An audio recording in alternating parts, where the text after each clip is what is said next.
We are on the farm today to catch up with an ambitious young veterinarian who is dedicated to making a difference on dairy farms in Northeast Wisconsin. Dr. Jacey Benzing, a large animal veterinarian with St. Anna's Veterinary Clinic in Elkhart Lake, Wisconsin, finds her greatest satisfaction in helping dairy farms reach their goals by getting calves off to a healthy start and training employees for long-term success. You are about to find out how her passion for veterinary medicine began with an unforgettable childhood experience involving her backyard pony. All this and more right here today on the Uplevel Dairy Podcast. Welcome to the Uplevel Dairy Podcast. This is the podcast for dairy producers and professionals who are committed to moving our industry forward. I'm Peggy Coffeen, and each week we bring you the leaders, the lessons, and real-world stories from the people who have built the dairy business we know today and those who are shaping its future. Join us on the journey by following Uplevel Dairy on Facebook, Instagram, and YouTube, and subscribe at upleveldairy.com to get new episodes and our Dairy Insights blogs right in your inbox.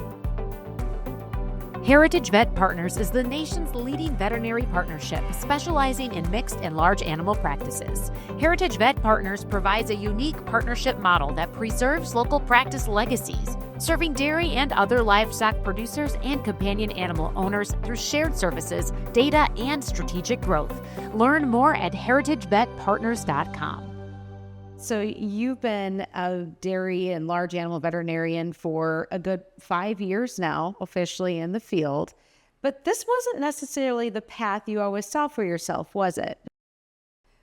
I guess large animal medicine, yes. Dairy specific, not necessarily. So I grew up with horses, and there was one instance when I was about 10 years old that I was being babysat. I went out to the barn to feed the horses, found my pony had damaged his eye, and that required the eye to be removed. And I just remember my mom's complete shock and disgust by the whole process. Mm-hmm. And I was absolutely fascinated.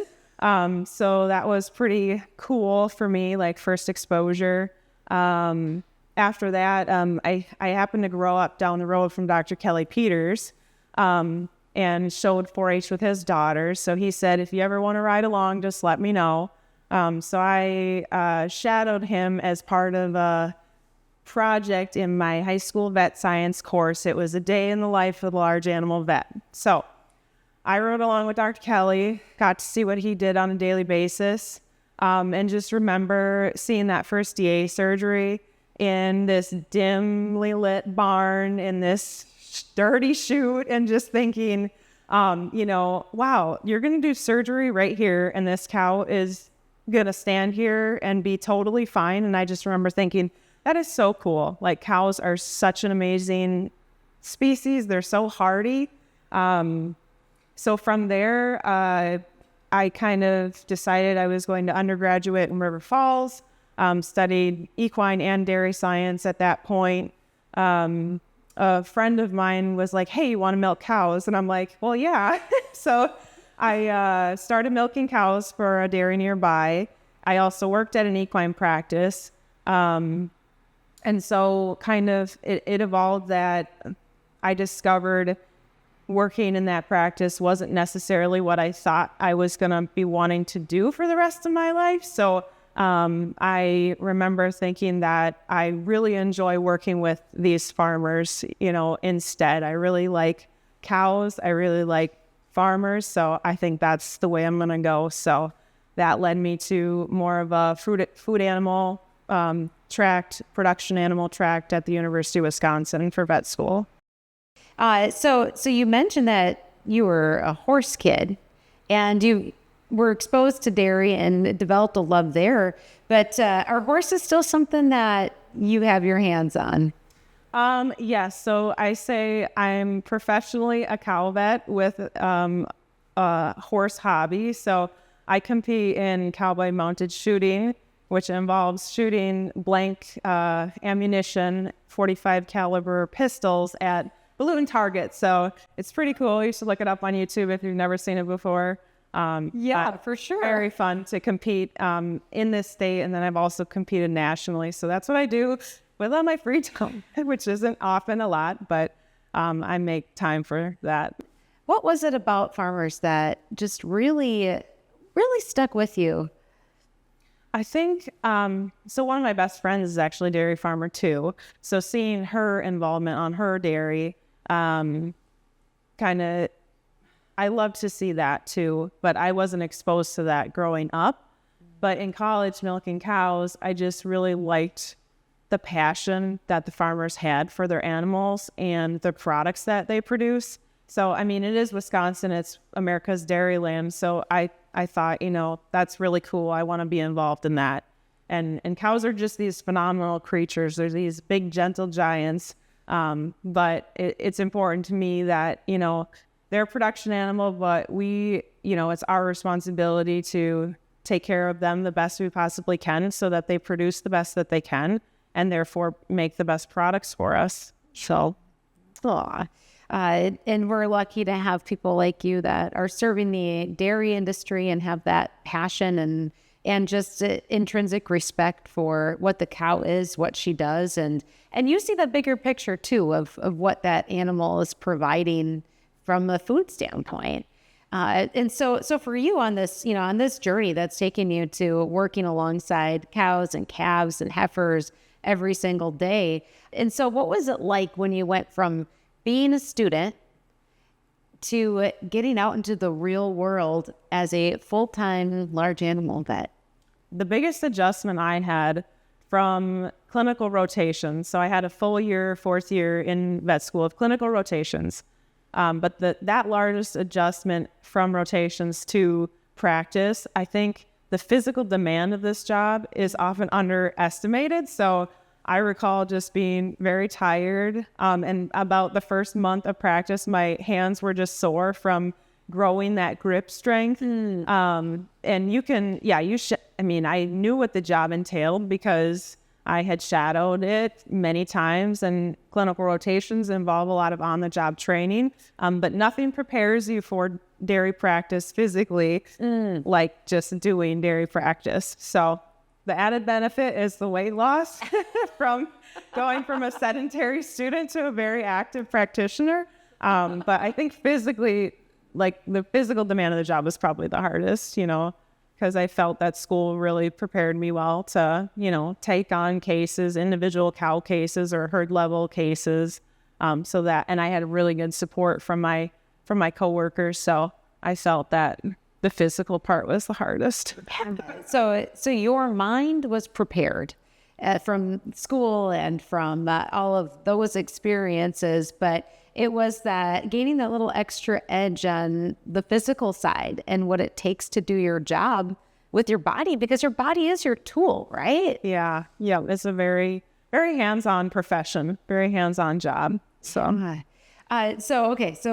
now that you've been in the field for 5 years, I'm sure you have had some really rewarding days, and I would imagine there's been some pretty tough ones.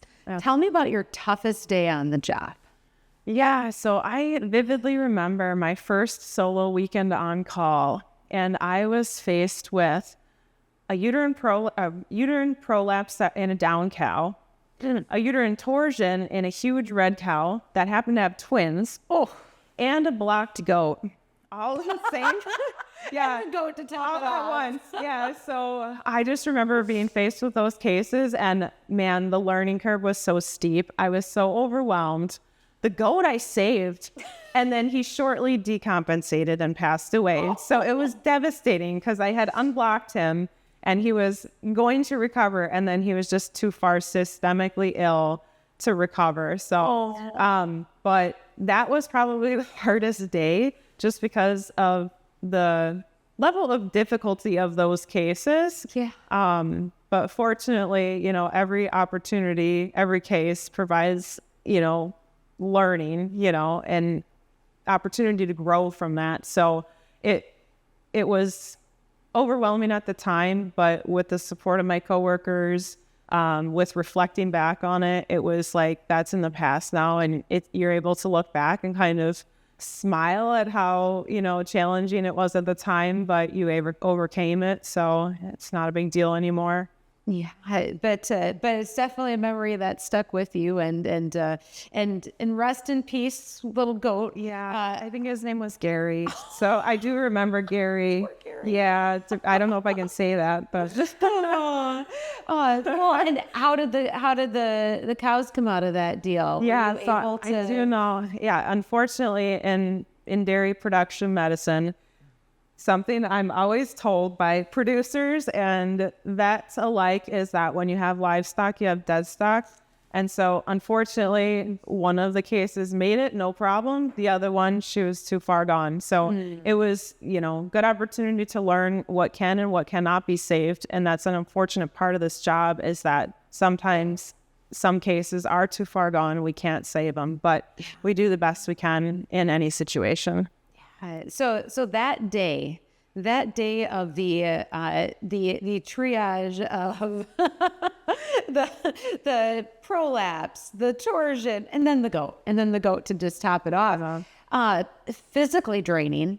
Mm-hmm, absolutely. And mentally draining too. That's a big day. Yeah. So for you, and you think, like you said, you look at and you can kind of reflect on that day now.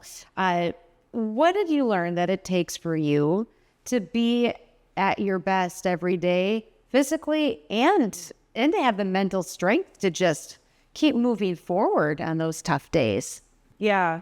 For me, having a strong support network. So my husband is very supportive of me, like personally and professionally. He's always has my back. He's always been my sounding board. When I have a tough case, I can rely on him to hear me out and then, help me through anything. Professionally, I have a wonderful group of coworkers. So in my early career, mentorship is a huge deal now for new grads. I was able to really rely on that direct mentorship with every single one of my coworkers to kind of talk through my cases, like what went wrong, if anything, what could I have done different? So that was really important from the mental aspect. The physical aspect, you just get stronger as you do it. So I guess besides being fit, the physical part of it, you just continue.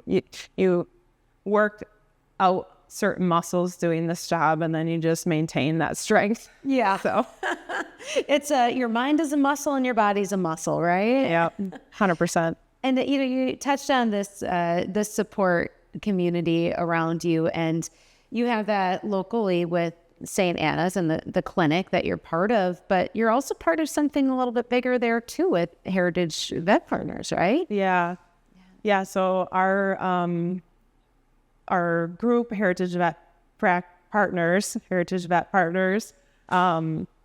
nationally, we still are able to get together and work as group, whether that's through like continuing education for us all, or that's, troubleshooting a case that somebody has in one area that somebody else might be more familiar with in a different region. And then things like dairy rounds, every other week or monthly to talk about hot topics. So most recently, bird flu, but other topics of interest, relevant to our daily work. So you've got a good team in more ways than one, and that's really supported your personal growth too, and especially the development of the areas that you are truly passionate about. One of those is calves, right? Yeah. So tell me a little bit about that. Why have calves become a key focus of your work? Yeah, I think to me, so number one, I was fortunate to go to a school that has a really strong education in calf health management. So that was cool that I felt confident and had the skill sets to immediately jump in and say, hey, I can offer these services. You have a problem, I want to dig into it. Let's start scanning some calves. So I felt prepared for that. And I also feel strongly that, especially with the way the market is right now, replacements are so high. Why would you not spend your time and efforts on your young stock? Why would you, say your best cow on the farm has a calf? if you have poor management and she doesn't even have, the opportunity to make it to a productive life, then, you're missing out there. So I feel strongly about focusing on the young stock because they're the future. So without a strong young stock program, you struggle throughout the rest of the production. So you believe that's really foundational. yeah. So, going back to your experiences in vet school, who are some of the mentors that you had or got to interact with that really honed in on that calf area for you? Yeah, in school, I was able to learn directly from Dr. Terry Olivet. So, of course, she, trained me in thoracic lung ultrasound, gave lectures on, calf management, calf health audits, records analysis. I feel a very large portion of this job is records analysis. So you got to record things. They have to be written down for us to know where we're at, for us to make decisions about where we want to go. So, yeah. So you're able to pull in all of those pieces of the puzzle. So the day-to-day, the management, the looking inside that calf with the ultrasound, but then having the data and the ability to pull that all together for like meaningful action, right? And decision-making. Yeah, so some of that data collection, I guess, would involve like monthly or quarterly meetings. So meeting with the producer, the calf manager, the whole team to talk about hot topic areas, certain categories. Was there an uptick in something that the calf team felt they were experienced, recently? Yeah. So this is the place where you have a couple of sweet spots that start to intersect, right? So you have this passion and this deep belief in setting up calves for the best start as the foundation for everything else in their lifetime, but you really enjoy working with the teams too, don't you? Yes, I do. Yeah. So let's break those things out because I can't have you sit here and not give some good tips on both calves and teams. So take me through the calf side. What do you believe are some of those core fundamental things that are necessary for just raising good, healthy calves for the foundation of your herd? Well, number one would be colostrum management. So if you're not immediately setting up that calf for success in maternity, in the maternity area with colostrum management, you're automatically starting her up, with a disadvantage. So recording that, sometimes it's hard to get people to even write things down. So it involves appropriate, timing of collection, measuring it. Some farms think they're doing a wonderful job, and maybe they are, and they don't see that there's any problems, but maybe there's even opportunity to do better, and we just don't know that because we haven't looked. So is this where you put on a little bit of a consulting mindset with some of these dairies that you work with to not just be out there to fix problems, but do you see your role as in helping to identify those areas for improvement and guiding some of that progress too? Yeah, I think, starting off with an individual complaint. So say, for instance, there's a post-weaning pneumonia problem. That single question leads to a lot more questions before you can figure out how to, dig in and solve that problem. So, for instance, calf lung ultrasound is very helpful to find subclinical pneumonia. So say you have a problem post-weaning, well, I want to be looking at pre-weaning, what's going on that they're not performing to their best potential prior to weaning. So for instance, starting with just looking at how they're doing at weaning. Are we meeting the established goals for pre-wean pneumonia? If we are, great. Then we can look somewhere else. If we're not, then why are we not? So is it a problem of misdiagnosis, underdiagnosis? Is it a problem of inappropriate treatment? Sometimes farms are undertreating, sometimes farms are overtreating. So there's just a lot of questions And, when you think about the opportunities to help dairies perform at their best and care for calves at their best too, a lot of that's going to come back to people, right? Yeah. And this is your other sweet spot: employee training, teaching teams to work together to achieve some of those calf goals. Yeah, I feel that on farms you have like a working relationship with, you're always noticing small things. And when the team sees you as a regular member, they feel more comfortable approaching you if something arises. So I can think of a situation where we were just starting to see a handful of injection site abscesses. And this is not something that we usually see.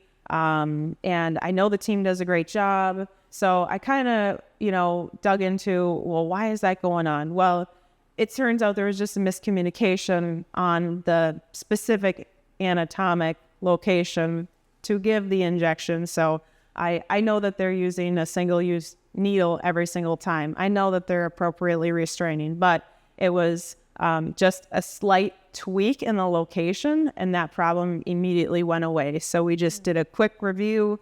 Here are our anatomical landmarks. I always like to say, this is what we're doing, but this is why we're doing it. So this location is ideal, and here's why, and this is why we were seeing problems. It's because it just so happened to be slightly less than ideal. So it was one of those cases where just revisiting some of a little bit of back to the basics, huh? Yeah. And a little retraining could redirect that whole course. Yeah.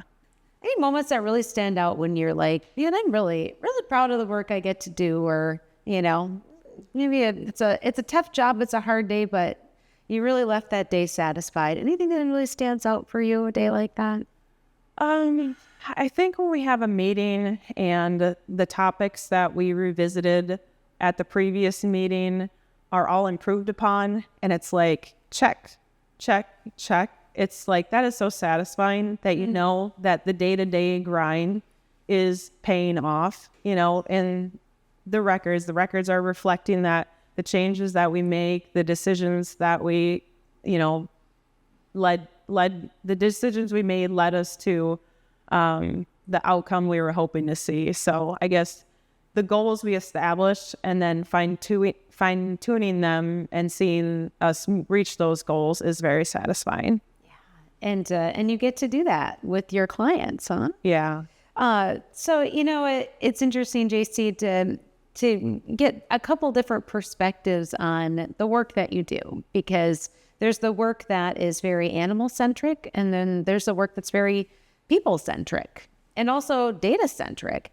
And so I'm curious for you, when you think about the definition of a large animal vet, in your eyes, what is it? Yeah, I think a large animal vet, to a certain degree, is still a very hands-on practitioner. So that individual case management is still, right there. But depending on the situation, there's still a lot of herd management, which then, expands to consulting. So you still have your individual cases that, whether it's a calf or a cow, that you manage those or calving, for instance, you still manage those cases individually as a practitioner, but there's that more expanded role, through consulting, through herd level management, through herd level records analysis, that really, I feel dairy specifically involves a lot of that. So. And that's a broad description of so many things that you do on a daily basis, that it's so much bigger than what it once was. Like, you are an integral part of the team. You are an integral advisor that's at the table, and also a consultant and a trainer, all in one.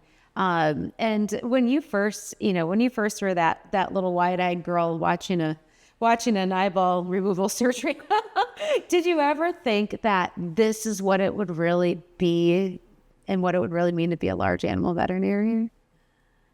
I do feel like a lot of the practitioners that I had relationships with earlier in my career prepared me for that, for the transition, that you have to really know your individual level care in large animal practice, but you also have to be able to expand that. So whether that's protocol development or records analysis or just herd level troubleshooting, I feel like the practitioners that I had relationships with, learning that individual cow stuff also prepared me for the more advanced consulting aspect that is dairy practice. Yeah. So it goes hand in hand. Yeah. And so, when you think about just the 5 years that this has now been your career, and really it's also the realization of a lifelong dream. Like, you are living your dream, Jacey, as a large animal vet. Huh? Yep. What does it mean to you to get to do this every day? Yeah. I think it just proves that hard work does pay off. Like, if you set your mind to do something, and you put in the effort and you show up and you're passionate, it will come, you'll get there. I also feel very blessed. I mean, a lot of people, consider themselves lucky. I feel like it's a little bit of both. You have to work hard, but you also have to be in the right situation. So I found myself in the right practice with the right team on the right farms. That's not the case for everybody. So I feel blessed, but I also feel rewarded. So anything else that you want to add on calf care, teams, and what it takes to raise the best calves that you can on dairy today? I think just being committed to common goals is really important to ensure that your calf is set up from birth through, the on-milk period to post-weaning to pre-breeding to enter the herd. I think consistency to the same goal, like to common goals, is what calves thrive on. That consistency, that's a key word, isn't it? Yeah. What does success look like to you? Well, from a professional standpoint, success to me is making positive change on my farms. So no matter how small the change is, if we can just start with little changes, those can have synergistic effects. And my goal is for those to be long lasting. So your success is their success. Yes. Okay, question number 2. In 3 words, how do you want to show up each day? How do I want to show up? How do you want to show up? I would like to show up motivated, positive, and patient. Yeah, those are good ones. Yes.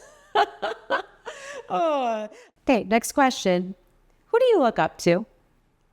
I look up to my coworkers. Yeah. Because they each have their strengths, and they each have their, level of experience, and they always motivate me to be better. Any in particular that really stand out? Dr. Liz Strahl is definitely a coworker I look up to, because she is one of those vets that had influence on me early in my career. So one of my ambulatory 4th-year rotations was with her. So she helped me very early in my career develop the, hands-on one-on-one skills I needed.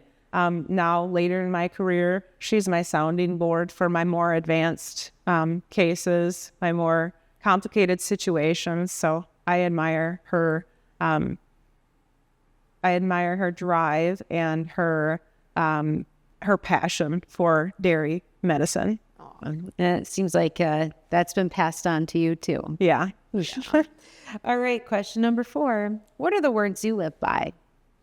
I think show up, do better, and be better.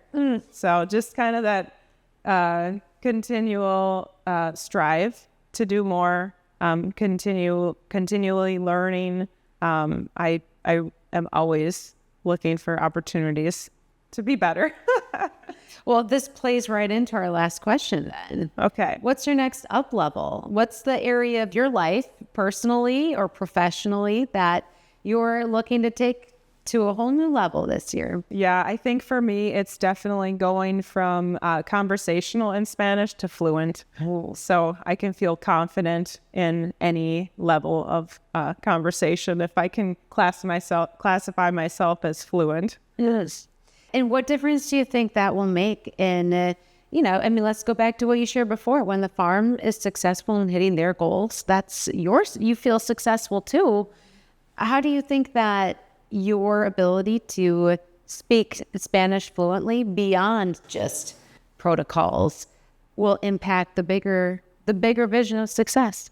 Yeah, I guess if I'm able to be conversational and I show I care at any level of, position on the farm, I want them to know that I'm committed to the goals just like they are. I'm, working alongside them to improve whatever aspect of the dairy it is. I want them to know how much I care, and my commitment to the success, my commitment to the farm's success is, starts at any level. Oh, well, JC, this has been fun to get to know you, get to know what you do every day, but also get to know a little bit about what makes you successful. And truly, at the end of the day, it comes down to the influence and the way that you can impact these farms, their animals, and their people.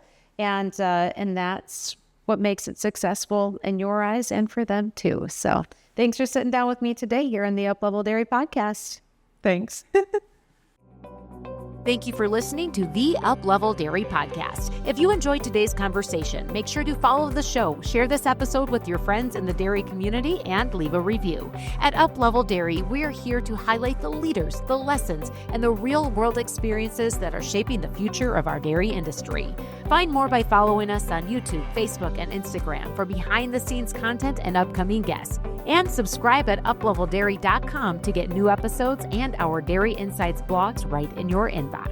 I'm Peggy Coffeen, and until next time, keep on learning, keep on leading, and keep up-leveling your dairy.